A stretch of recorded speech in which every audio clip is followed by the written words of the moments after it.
बांग्लादेश ने पूरी दुनिया को दिखा दिया है कि भले ही वो एक छोटा देश है पर उसमें हौसला बहुत है और इस चीज का क्रेडिट बांग्लादेश की प्राइम मिनिस्टर शेख हसीना जी को जाता है, जिन्होंने अपने देश और देश के लोगों के लिए सोचा, न कि पड़ोसी देश से बैर रखने और उसे नुकसान पहुंचाने के बारे में सोचा। बांग्लादेश ने ग्रो करने के लिए यूएस या चाइना से कर्ज नहीं लिया, अपनी मेहनत के दम पे बांग्लादेश यहाँ पहुंचा है। देखा जाए तो बांग्लादेश ने अब तक बहुत मेहनत की है, पर इसका मतलब ये नहीं है कि आगे नहीं करनी है, क्योंकि अभी तो बस ये बांग्लादेश की ग्रोथ की शुरुआत हुई है। আসসালামু আলাইকুম বন্ধুরা, আপনারা কেমন আছেন? আশা করি সবাই ভালো আছেন। আমি জুনেদ আলী, আপনারা দেখতেছেন জুনেদ আলী অফিশিয়াল। আমি আপনাদের জন্য একটি ভিডিও প্লে করতে যাচ্ছি, সবাই দেখবেন। আশা করি সবাই দেখবেন, ভালো লাগবে। आज बात करने वाले हैं पास्ट और प्रेजेंट, आज का बांग्लादेश और 1971 का बांग्लादेश, और फ्यूचर में बांग्लादेश ने अपनी इकॉनमी को किस तरह से बेहतर किया। आज हिंदुस्तानी मीडिया ये वजाहत कर रहा है कि बांग्लादेश ने किस तरह से तरक्की की और 1971 से लेके 2021 तक किस तरह मंजिलें तय करते हुए इस कामयाबी तक पहुंचा कि आज बांग्लादेश एक कामयाब मईशत बन चुकी है, कामयाब इकॉनमी बन चुकी है। साउथ एशिया में इंडिया और पाकिस्तान को जीडीपी पर कैपिटा में बीट कर चुका है। तो आज इसकी कामयाबियों की मंजिलें देखते हैं और किस तरह इस कामयाबी को हासिल किया हिंदुस्तानी मीडिया, इसको किस नज़र से देखता है। आज की वीडियो है। वीडियो की तरफ जाने से पहले आप दोस्तों से गुजारिश है, अगर आप चैनल पे नए हैं तो चैनल को सब्सक्राइब कर दें, साथ बने बेल आइकॉन को भी दबा दें ताकि आपको वीडियो का नोटिफिकेशन सबसे पहले मिलता रहे। चलें वीडियो स्टार्ट करते हैं जी। हैवी गो। बांग्लादेश जो 1947 से पहले भारत का हिस्सा हुआ करता था, 1947 में भारत के बंटवारे के बाद पाकिस्तान का हिस्सा बन गया था, पर फिर साल 1971 में भारत के सैन्य मदद से एक अलग देश बनाया गया जिसे आज बांग्लादेश कहा जाता है। पिछले 2-3 सालों से अर्थव्यवस्था के मामले में बांग्लादेश भारत और चाइना दोनों से बेहतर प्रदर्शन कर रहा है। बांग्लादेश ऐसा कैसे कर पा रहा है, आइए जानते हैं इस वीडियो में। तो नमस्कार दोस्तों, स्वागत करते हैं आपका चार्जिंग पॉइंट हिंदी में। दोस्तों, आज के इस वीडियो में हम बात करेंगे बांग्लादेश की इकॉनमी के बारे में, उसके पास्ट परफॉर्मेंस के बारे में, प्रेजेंट सिचुएशन के बारे में, ग्रोथ के बारे में, जीडीपी के बारे में, ट्रेड के बारे में, इंडस्ट्रीज के बारे में, और साथ में जानेंगे बांग्लादेश की इकॉनमी का फ्यूचर कैसा होगा। 1971 में जब बांग्लादेश आज़ाद हुआ था तब वहाँ पे हालात बहुत ख़राब थे। लगभग 90% लोग बांग्लादेश में एक्सट्रीम पॉवर्टी में रह रहे थे। एक्सट्रीम पॉवर्टी मतलब पॉवर्टी से भी नीचे का एक लेवल। तो पाकिस्तान से आज़ाद होने के बाद बांग्लादेश की गवर्नमेंट ने सोशलिस्ट पॉलिसी अपनाई और 5 ईयर प्लान्स के अकॉर्डिंग अपनी इकॉनमी की शुरुआत करी। जैसे भारत में पहले 5 ईयर प्लान्स हुआ करते थे, जहां भारत सरकार डिसाइड करती थी कि नेक्स्ट 5 ईयर में देश कैसे चलाना है, वैसे ही सेम बांग्लादेश की इकॉनमी की शुरुआत हुई थी।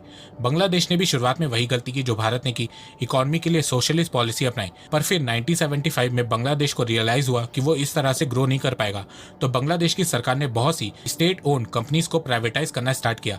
बैंकिंग, टेलीकम्युनिकेशन, एविएशन, मीडिया को प्राइवेट किया, जिसके चलते बांग्लादेश थोड़ा ग्रो करने लगा। पर फिर बांग्लादेश में कई सालों तक पॉलिटिकल अनस्टेबिलिटी देखने को मिली, मिलिट्री कू देखने को मिला। पर फिर 2008 के बाद से बांग्लादेश की इकॉनमी में एक मेजर शिफ्ट देखने को मिला, और इसकी वजह है शेख हसीना जी। कमाल की लेडी हैं। इन्होंने बांग्लादेश की अर्थव्यवस्था को 10-12 सालों में बदल के रख दिया है।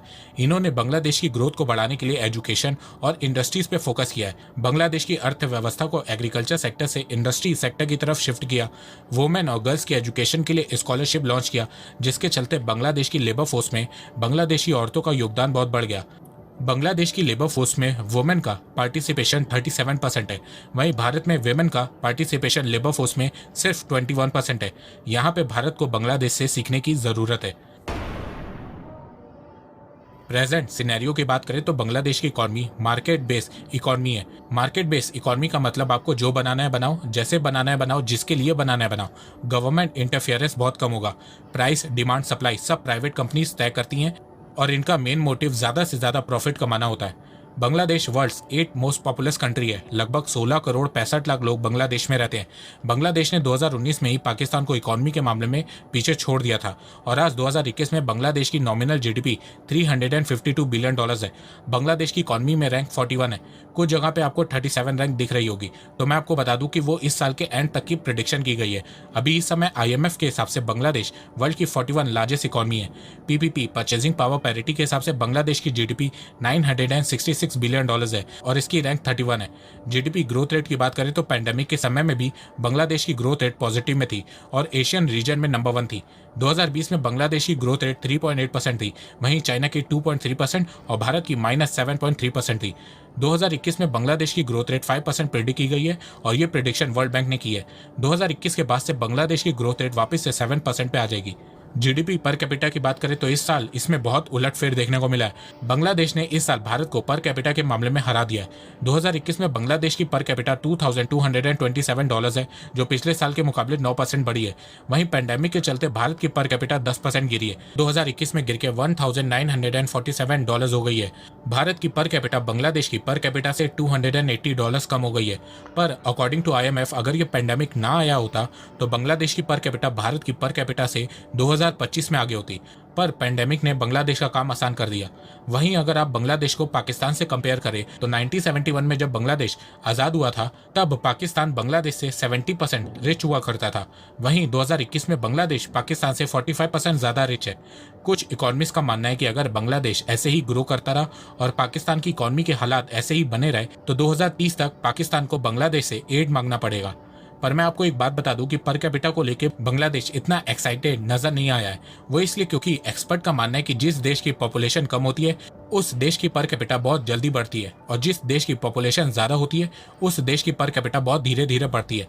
बांग्लादेश की पॉपुलेशन 16 करोड़ है तो उसकी पर कैपिटा जल्दी जल्दी बढ़ेगी। वहीं भारत की आबादी 135 करोड़ है तो उसकी पर कैपिटा धीरे धीरे बढ़ेगी। अगर आप साउथ ईस्ट एशिया रीजन देखोगे तो उसमें सबसे ज्यादा पर कैपिटा श्रीलंका की है। श्रीलंका की जीडीपी पर कैपिटा $3,830 है। तो इसका मतलब ये हुआ कि श्रीलंका बांग्लादेश से भी अच्छा परफॉर्मेंस कर रहा है। तो मैं आपको बता दूं कि ऐसा नहीं है। श्रीलंका में 73 सालों में वर्स्ट इकोनॉमी डाउनटर्न देखने को मिल रहा है, पर श्रीलंका में आबादी सिर्फ 2.25 करोड़ है, इसीलिए उसकी पर कैपिटा बांग्लादेश से ज्यादा है। पर कैपिटा निकालने के लिए देश की जीडीपी को उस देश की पॉपुलेशन से डिवाइड कर दो तो आपको उस देश की पर कैपिटा मालूम चल जाएगी। पर कैपिटा भी दो तरीके से कैलकुलेट की जाती है, नॉमिनल और पीपीपी परचेजिंग पावर पैरिटी के टर्म्स में। बांग्लादेश ने भारत को नॉमिनल टर्म्स में हराया है। Purchasing power parity PPP terms में अभी भी बांग्लादेश भारत से बहुत पीछे है। बड़े बड़े इकोनॉमिस्ट का मानना है कि नॉमिनल जीडीपी देश की इकोनॉमी को रिप्रेजेंट करती है। आप लोगों ने ये सुना ही होगा कि भारत 5वीं सबसे बड़ी अर्थव्यवस्था है। ये चीज नॉमिनल जीडीपी के फिगर्स को देख के बताया जाता है। देश की पर कैपिटा हमेशा पीपीपी परचेजिंग पावर पैरिटी के टर्म्स को देख के बताई जाती है। पीपीपी में living standard, cost of living जैसे फैक्टर को ऐड किया जाता है। इसीलिए अगर आपको किसी भी देश की पर कैपिटा बतानी होती है तो पीपीपी टर्म्स को यूज किया जाता है। भारत की पर कैपिटा पीपीपी टर्म्स में 2021 में $7,333 है। वहीं बांग्लादेश की $5,812 है। नेक्स्ट ईयर आपको इसमें और गैप बनता हुआ नजर आएगा क्योंकि इस साल वापस से भारत की ग्रोथ रेट बढ़ेगी, उससे भारत की पर कैपिटा भी इंक्रीज होगी। जीडीपी बाय सेक्टर की बात करें तो एग्रीकल्चर सेक्टर का कंट्रीब्यूशन बांग्लादेश की जीडीपी में 14.23% है, इंडस्ट्री सेक्टर का कंट्रीब्यूशन 35.66% है और सर्विस सेक्टर का कंट्रीब्यूशन 50.11% है। इन्फ्लेशन रेट बांग्लादेश में 2021 में 5.5% है। ईज ऑफ डूइंग बिजनेस में बांग्लादेश की रैंक 2021 में 168 है। बांग्लादेश की लिटरेसी रेट 74% है। पॉपुलेशन बिलो पॉवर्टी लाइन 28% है और एक्सट्रीम पॉवर्टी बांग्लादेश में 6% है। पिछले कुछ सालों में बांग्लादेश में पॉवर्टी बहुत तेजी से कम हो रही है। बांग्लादेश का फॉरेन रिजर्व जून 2021 तक $45 बिलियन है, जो साउथ एशिया रीजन में भारत के बाद सेकंड नंबर पे आता है। ट्रेड की बात करें तो पैंडेमिक के चलते 2020 में बांग्लादेश का ट्रेड कम हुआ है। जहां 2019 में बांग्लादेश का एक्सपोर्ट $47 बिलियन था, वहीं 2020 में बांग्लादेश का एक्सपोर्ट गिर के $33 बिलियन पे आ गया है। इंपोर्ट की बात करें तो 2019 में बांग्लादेश का इंपोर्ट $45 बिलियन था, जो 2020 में बढ़ के $46 बिलियन हो गया। तो पैंडेमिक के चलते बांग्लादेश का एक्सपोर्ट कम हो गया और इंपोर्ट बढ़ गया। इंडस्ट्रीज की बात करें तो बांग्लादेश की टेक्सटाइल इंडस्ट्री की मार्केट साइज 2021 में $46 बिलियन है।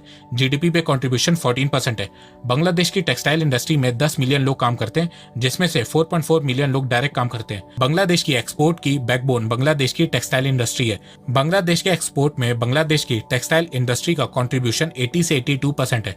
वर्ल्ड टेक्सटाइल एक्सपोर्ट में बांग्लादेश की रैंक 3rd है। नंबर 1 पे चाइना है, सेकंड नंबर पे जर्मनी है, 3rd पे बांग्लादेश है, 4th पे वियतनाम है और 5th पोजीशन पे भारत है। बांग्लादेश इकोनॉमी की फ्यूचर की बात करें तो centre for economics and business research CEBR ने बताया है कि बांग्लादेश की एवरेज जीडीपी ग्रोथ रेट 2021 से 2025 तक 6.8% होगी। इसके अलावा CEBR ने बताया है कि अगर इसी तरह से बांग्लादेश ग्रो करता रहा तो 2025 तक बांग्लादेश की इकोनॉमी वर्ल्ड की 34 लार्जेस्ट इकोनॉमी होगी, 2030 तक वर्ल्ड की 28 लार्जेस्ट और 2035 तक वर्ल्ड की 25th लार्जेस्ट इकोनॉमी बन जाएगी। अभी इस समय बांग्लादेश की इकॉनमी की रैंक 41 है, पर 2035 तक वर्ल्ड इकॉनमी की रैंकिंग में बहुत कुछ चेंज हो जाएगा। चाइना अमेरिका को हरा के वर्ल्ड लार्जेस्ट इकॉनमी बन जाएगा। भारत 2030 में ही थर्ड लार्जेस्ट इकॉनमी बन जाएगा। 2035 तक पाकिस्तान की रैंक इकॉनमी में 36 होगी, श्रीलंका की 67 और नेपाल की 95 होगी। जीडीपी की बात करें तो CEBR ने बताया कि 2025 तक बांग्लादेश की जीडीपी $488 बिलियन की हो जाएगी। 2030 तक बांग्लादेश की जीडीपी $760 बिलियन की होगी और 2035 तक बांग्लादेश की जीडीपी $1.2 ट्रिलियन की हो जाएगी। पर जिस तरीके से बांग्लादेश की इकॉनमी की ग्रोथ हो रही है, उससे आने वाले 5-6 सालों में बांग्लादेश की इकॉनमी को कुछ मेजर चैलेंजेस फेस करने पड़ेंगे। बांग्लादेश की इकॉनमी का रियल टेस्ट 2025 या 2026 से शुरू होगा, जब बांग्लादेश को US generalize system of preference से हटाया जाएगा। ये प्रिविलेज डेवलप देश लीस्ट डेवलप कंट्रीज को देते हैं, जिससे इन देशों को ट्रेड में टैरिफ फ्री सुविधा मिलती है। तो अभी बांग्लादेश को लीस्ट डेवलप कंट्री में होने से बहुत फायदा होता है। ट्रेड में टैक्स नहीं लगता है। बांग्लादेश के प्रोडक्ट वेस्टर्न कंट्रीज में टैरिफ फ्री होते हैं, जिससे बांग्लादेश की प्रोडक्ट की प्राइस बाकी देश जैसे कि भारत, चाइना, वियतनाम से कम रहती है और उससे बांग्लादेश को एक्सपोर्ट में एडवांटेज मिलता है। तो जिस हिसाब से बांग्लादेश की इकॉनमी ग्रो हो रही है, तो अनुमान लगाया जा रहा है कि 2025 या 2026 तक बांग्लादेश से ये प्रिविलेज वापस लिया जा सकता है और इसके बाद बांग्लादेश को जो अमेरिकन और यूरोपियन मार्केट में टैरिफ फ्री वाली सुविधा मिलती है वो खत्म हो जाएगी। जो इस समय बांग्लादेश को एक्सपोर्ट में एडवांटेज मिलता है वो खत्म हो जाएगा और तब बांग्लादेश को बाकी सभी देश China, Bharat, Taiwan, Vietnam, south Korea, Japan से कॉम्पिटिट करना पड़ेगा।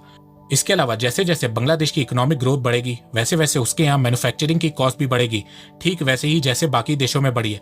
क्योंकि ये देखा गया है कि इकोनॉमिक ग्रोथ के साथ साथ लोगों के लिविंग स्टैंडर्ड भी बढ़ने लगते हैं, जिसके चलते लोगों की सैलरी भी बढ़ने लगती है और इसका सीधा इम्पैक्ट प्रोडक्ट की कॉस्ट पे पड़ता है।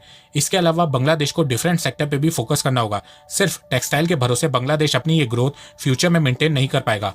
तो आने वाले 10 सालों में बांग्लादेश को ग्लोबल इंटीग्रेशन और अपनी इकोनॉमी की ट्रांसफॉर्मेशन में ध्यान देना होगा। साथ में बांग्लादेश को अभी से बहुत से देशों के साथ फ्री ट्रेड एग्रीमेंट की बात चालू करनी होगी, क्योंकि फ्री ट्रेड एग्रीमेंट इतनी आसानी से दो देशों के बीच साइन नहीं होता है, इसमें बहुत टाइम लगता है।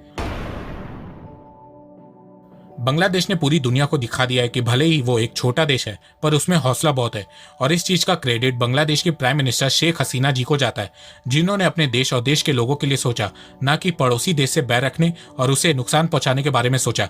बांग्लादेश ने ग्रो करने के लिए US या चाइना से कर्ज नहीं लिया, अपनी मेहनत के दम पे बांग्लादेश यहाँ पहुंचा है।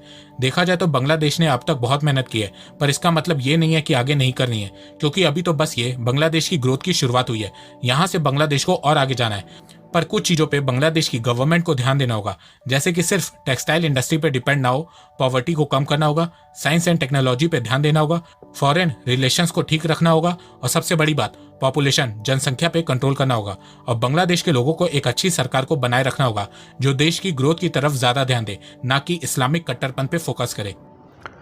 तो जी ये थी वीडियो और आपने देखा कि इंडियन एनालिस्ट जो हैं वो बांग्लादेश की जीडीपी के ऊपर, बांग्लादेश के फ्यूचर के ऊपर और बांग्लादेश जहां से खड़ा हुआ उसके ऊपर बात कर रहा था। 1971 के हवाले से बात की जाए तो पाकिस्तान 70% रीच था, आज के दिन बांग्लादेश 45% पाकिस्तान से ज़्यादा रीच है। तो आज का बांग्लादेश पाकिस्तान से भी ज़्यादा अमीर है और हिंदुस्तान से भी ज़्यादा अमीर लोग हैं वहाँ पे। इसकी जीडीपी पर कैपिटा आगे निकलने के साथ ही इन्होंने बांग्लादेश ने पाकिस्तान और हिंदुस्तान को बीट कर दिया जीडीपी पर कैपिटा में। आज बांग्लादेश की जीडीपी पर कैपिटा $2,228 है, $27 है और आज के दिन बांग्लादेश की ये इकोनॉमी ज़बरदस्त चल रही है। कोविड-19 में भी 5.2% की रफ्तार से आगे बढ़ी है, लेकिन हिंदुस्तान की 10% -10% नीचे गिरी है।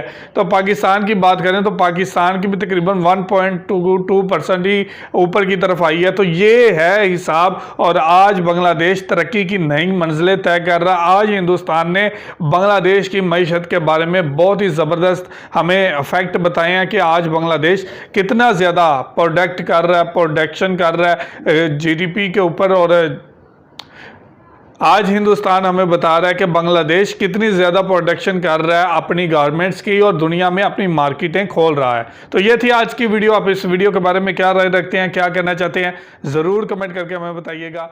बहुत शुक्रिया।